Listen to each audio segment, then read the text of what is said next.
Welcome to the Brant and Sherry Oddcast, sponsored by America's Christian Credit Union. To order Brant's latest book, Life is Hard, God is Good, Let's Dance, or to find out more about the show, go to BrantHansen.com. Saw this stat that you actually, if you're in space, you can survive for a little bit without a spacesuit. Okay. Not long. Right, I'm sure, not long. But like 15 seconds, you could be thinking about stuff before you go unconscious. 15 seconds of thinking of stuff about how you're about to go and then you lose probably. consciousness. Yes, I'm sure. And the reason I was thinking about this, because I was thinking about Christmas shopping, and when I go with my wife into one of those, I hate to say it, I go into a hobby store. 15 seconds or longer? I feel my consciousness slipping dwindling. away. Right, it's about 15 seconds. I was going to say, is it more or less than then I'm like, I got to get out of here, or you're going to have to drag me out. I think this is going to be the cool thing to do starting right now. I'm going to start calling everything I have world class. And everything I do, this show is world class. We have a world class How do show. we qualify or quantify that? I mean, apparently you can't, and that's why I think the field's wide open, because we stayed at this little hotel, and it wasn't super nice, but they said they had a world-class fitness facility. Did they? Well, well, maybe they did. We stayed there. Okay. They cleared out an actual guest room and then threw 2 treadmills in there. But when you take in consideration the world, right? It's we don't even know which world. Right? It could be Saturn. We have no idea. We love thinking about who's a good person, who's a bad person. That person's good, that person's bad. Okay, fair enough. How do we know if we don't know what people are designed for? Tim Keller used an example like a watch. Let's say you get a Rolex, you start driving nails with it, and it breaks and it doesn't drive the nail very well. Like, well, this good for nothing. well, it This wasn't is a bad made for that. This is a terrible hammer. Yeah. Well, yeah, it's not made for that at all. Like, unless you know what you're designed for, like what humans are actually for, how would you have any idea? I think that can make us more grateful if we think everything we have is world class. I think so. We should do everything. They call everything world class. That bowl of soup, world class. world class. Great. Yeah, sure. This mug right here. Our show, this station, world class. Yes, world class. Everything. There's no way that you can prove something is not world class. That is right. Prove to me that I'm saying it is. Show me it's not. I know my personality has flaws, but show it's not world class. You can't. You can't. You cannot do it. So Oxford came out with their word of the year, which is actually 2 words. Okay. It's called rage bait. That's the word of the year, the term of the year.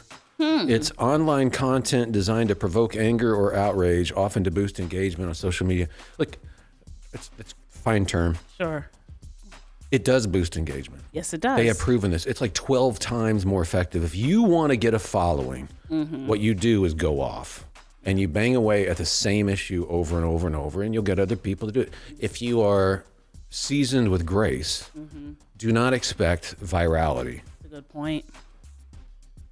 But virality is not the end goal in life, believe it or not. I mean, a lot of people think, I just want to be an influencer. That is bankrupt. It's not worth it. And you don't want to spend your life enraged.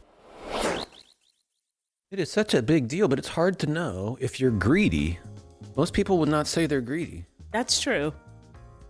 There's some things that are so obviously wrong that we would do, like, okay, I did steal that thing. Right. Like, but greed this, is like, not don't know. something people would necessarily point out in themselves. And I was researching this. I didn't get a ton of great guidance from Christian websites.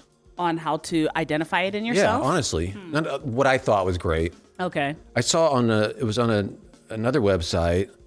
It said, if you don't know your limits, like you don't keep limits and boundaries, you're willing to make sacrifices in areas that you claim to care about. But it's in order to get another dollar. So you'll cheat on something a little bit, or you'll sacrifice family time because you wanted a little more of that you actually didn't need. Yeah. That's it. Is it a need? Right. Yeah, So okay. you actually didn't need it, but then you'll make compromises for it anyway. Even though you would have honestly been okay That's a good identifier. without cheating there. Yeah. Without spending that extra hour on that thing for one more. Like it's tough to identify, but that might be part of it. Hey, this is Brant. And have you ever thought about what banks are doing with your money?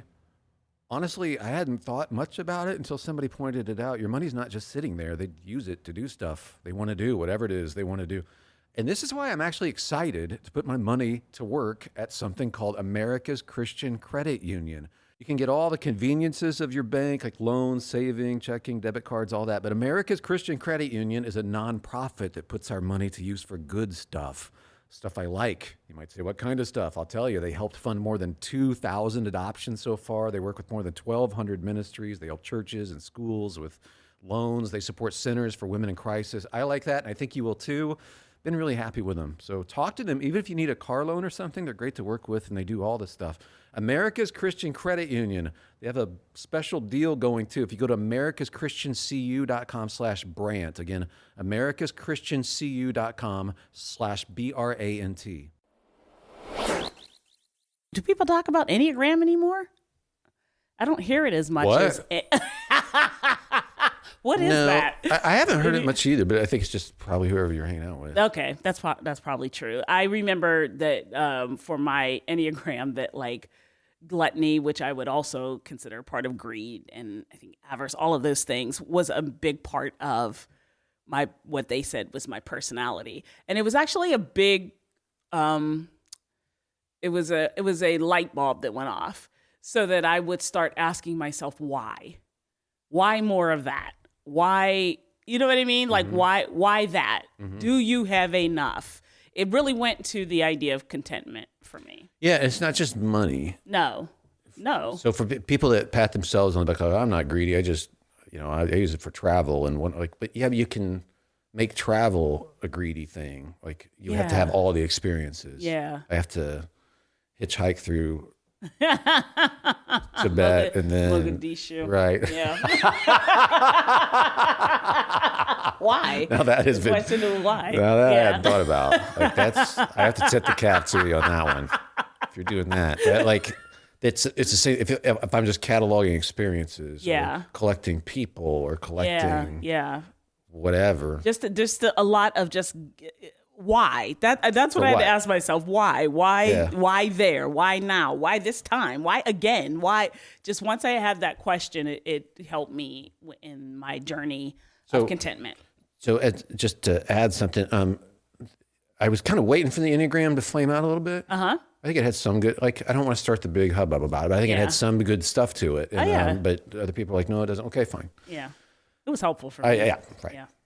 But I'm waiting for it to flame out so I can replace it with my own, which I've been waiting for a long time. I mentioned it a long time ago, but I'm just waiting to base. I think all personality types should be Peanuts based. Oh, okay. Explain. You're either a Linus or you're a Charlie Brown or you're a Lucy. I thought you meant actual Peanut. Okay. Or a Snoopy. Huh. Okay. Or a Sally or a Pigpen or that's a really helpful. Peppermint Patty. Yes, Marcy. Mm-hmm. And you might be a Marcy with the Snoopy wing. A Linus with a Woodstock wing. Sure. That makes sense. This is much more accurate. Right, because I would call my mom Peppermint Patty. Yeah.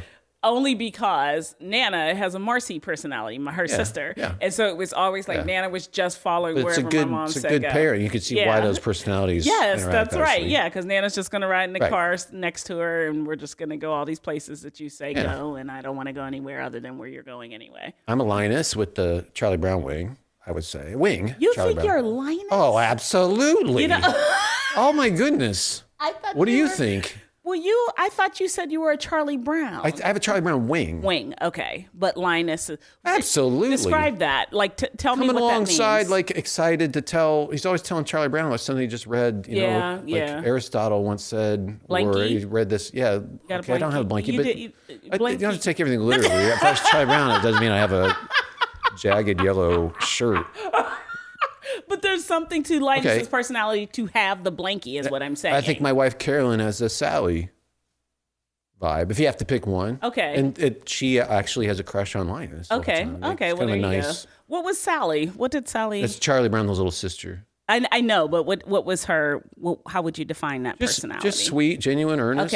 Okay. Yes, very earnest. Yeah. Loved her brother. Uh-huh. Yeah. Okay. Not carrying around a bunch of anger or anything. Okay. No, that's true. Very true. Yeah, but look inside yourself, and I think I'm definitely a Snoopy. yeah, you might be. Yeah, where it's just you're doing for everybody. Everyone's like, Maybe with the Lucy wing.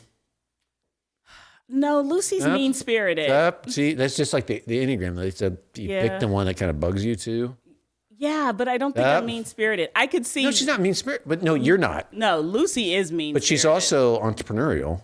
She starts that 5-cent stand, thinks she can give advice. She's got a big personality.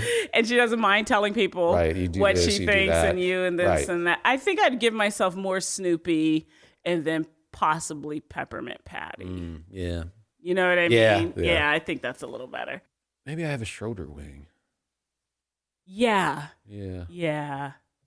But there's a Charlie Brown there, though. Yeah. Oh, definitely. Yeah, where it's just kind of Oh, I know. wide-eyed and very happy, like just kind of like there and not understanding that she's going to take that football away again. Like Yeah. that's why I don't like the Lucy thing for me, because I just wouldn't.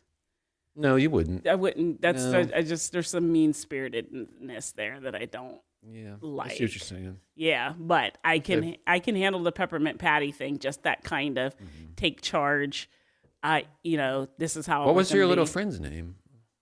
Marcy. Marcy. Yeah. Yes, Right. yes, You said that. Yeah. Right, Yep. right. Marcy. Yes. Yeah. I'm definitely.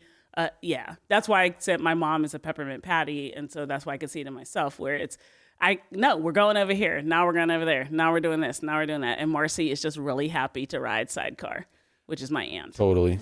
I completely identify with Charlie Brown growing up, especially he was a huge fan of Joe Shlabotnik, who was a baseball player, and Joe Shlabotnik wasn't very good. They made that clear, but he was just a big Joe Shlabotnik fan.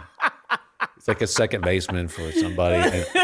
And so one thread that happened over a few comics was they announced that there was going to be a sports banquet in town, and one of the guests was going to be Joe Shlabotnik. So Charlie Brown got a seat at the banquet, and it shows him sitting at the banquet. Of course, you're not seeing any adults, Right. but they're announcing. I was like, oh, I think he'll be here soon. Oh, he's not here yet. Oh, no, he'll be here soon. Joe Shlabotnik wouldn't let me down. He always comes through in the clutch. And then the room is clearing out, and there's an announcement that due to it wasn't even an accident. I think due to that he messed up his own schedule. He's not going to be able to He's not going to be able to make it.